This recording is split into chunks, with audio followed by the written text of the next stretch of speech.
24 હર્ષ news હવે જોઈએ અગત્યના સમાચાર। વડોદરા મહાનગર ભારતીય જનતા પાર્ટી દ્વારા બંધારણના ઘડવૈયા ભારત રત્ન ડોક્ટર ભીમરાવ આંબેડકર ગૌરવ અભિયાન અંતર્ગત યુવા સંમેલનનું યુનિવર્સિટીની faculty of family and community science ખાતે આયોજન કરવામાં આવ્યું છે।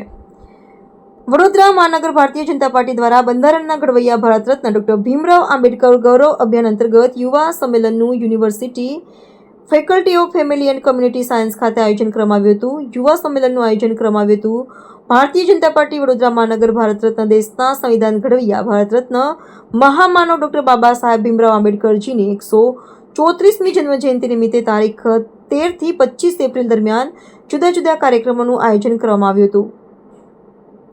આ યુવા સંમેલનમાં બંધારણના ઘડવૈયા ભારત રત્ન ડોક્ટર ભીમરાવ આંબેડકરના વિચારો અને સંવિધાનો વિષય યુવાનોને માહિતગાર કરવામાં આવ્યા હતા। ડૉક્ટર બાબા સાહેબ આંબેડકર જેઓ ભારતના બંધારણના ઘડવૈયા છે, એમની 134મી જન્મજયંતિ હમણાં 14 એપ્રિલ 2025ના રોજ ગઈ। 13 તારીખથી લઈને 25 તારીખ સુધી અનેકવિધ કાર્યક્રમોનું આયોજન ભારતીય જનતા પાર્ટી વડોદરા મહાનગર દ્વારા કરવામાં આવેલું છે। 13 તારીખે અમે જેટલી પણ પ્રતિમાઓ શહેરમાં હતી, કુલ 13 પ્રતિમાઓ પૂરા શહેરમાં આવેલી છે, ત્યાં અમે સાફ સફાઈ, સુશોભન અને દીપોત્સવનો કાર્યક્રમ કર્યો સાંજે। બીજા દિવસે સવારે દરેક પ્રતિમા ઉપર પુષ્પાંજલિ, માલ્યાર્પણનો કાર્યક્રમ થયો અને મીઠાઈ વહેંચી। સંકલ્પ ભૂમિ પર પણ અમે એ જ પ્રકારનો કાર્યક્રમ કર્યો। એ જ ક્રમમાં અમારા બધા જ કાર્યકર્તાઓના માધ્યમથી દિનાંક 14 એપ્રિલથી લઈને 20 એપ્રિલ સુધી કુલ મળીને 1200થી વધુ બૂથમાં બાબા સાહેબ આંબેડકરજીના જીવન પર જીવન કથન વાંચનનો કાર્યક્રમ પણ અત્યારે પૂરજોશમાં ચાલી રહ્યો છે। કરીબન 1200 બૂથ પર આ કાર્યક્રમ થવાનો છે, જેનાથી એમના જીવન અને એમના સંદેશ, એની માહિતી નાનામાં નાના કાર્યકર્તા, નાનામાં નાના લોકો સુધી પહોંચે એ પ્રકારનો એક પ્રયાસ છે। એ જ ક્રમમાં આજે અહીંયા MS યુનિવર્સિટીની ફેકલ્ટી ઓફ ફેમિલી કમ્યુનિટી સાયન્સમાં ઓડિટોરિયમમાં યુવા સંમેલન એટલે કે યુવાનોને પણ બાબા સાહેબ આંબેડકરજી અને સંવિધાન આ બંને વિષયો લઈને 2 પ્રદેશના વક્તા આવેલા છે। એમના માધ્યમથી એમના જીવન પર પણ અને સાથે સાથે સંવિધાન પર પણ વક્તવ્યો થવાના છે અને ખૂબ મોટી સંખ્યામાં યુવાનો અહીં ઉપસ્થિત છે। આ જ ક્રમમાં આગળ 24 તારીખે પ્રબુદ્ધ નાગરિકોનો પણ એક સંમેલન થવાનું છે।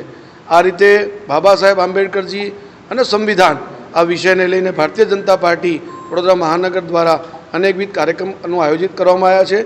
સૌ લોકોને વિનંતી છે કે આપણે આ કાર્યક્રમને જાણીએ, માણીએ અને બાબા સાહેબના જે જીવન સંદેશ છે, સામાજિક સમરસતા, સમાનતા અને સૌહાર્દતાને આપણે સ્વીકારીએ। ધન્યવાદ। આજરોજ વડોદરા મુકામે મહાનગર ભારતીય જનતા પાર્ટીના ઉપક્રમે યુવા સંમેલનનું આયોજન કરવામાં આવ્યું છે, ત્યારે હું પ્રદીપ ખીમાણી અને મારી સાથે ગોધરાથી આવેલા કુલદીપસિંહ સોલંકી બંને ડૉક્ટર બાબા સાહેબ આંબેડકરને કોંગ્રેસે કેવી રીતે અન્યાય કર્યો, ભારતીય જનતા પાર્ટીની કેન્દ્રમાં નરેન્દ્રભાઈ મોદીની સરકારે બાબા સાહેબની યાદ ચિરંજીવી રહે એ માટે કેવા પ્રયાસો કર્યા એ અમે યુવાનોને આજે કહેવાના છીએ।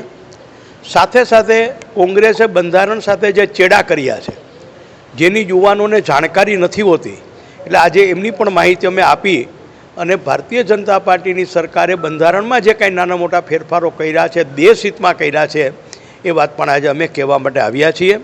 ત્યારે આજે હું આ મીડિયાના ચેનલના માધ્યમથી ડૉક્ટર બાબા સાહેબ આંબેડકરને પ્રણામ કરું છું, વંદન કરું છું, એમને શ્રદ્ધાંજલિ અર્પું છું। મેં તમને કીધું જ કે બાબા સાહેબ આંબેડકરને કોંગ્રેસે કેવી રીતે અન્યાય કર્યો એની વાસ્તવિકતાઓ આજે અમે કહેવા માટે લોકોને, યુવાનોને ખાસ આવ્યા છીએ અહીંયા।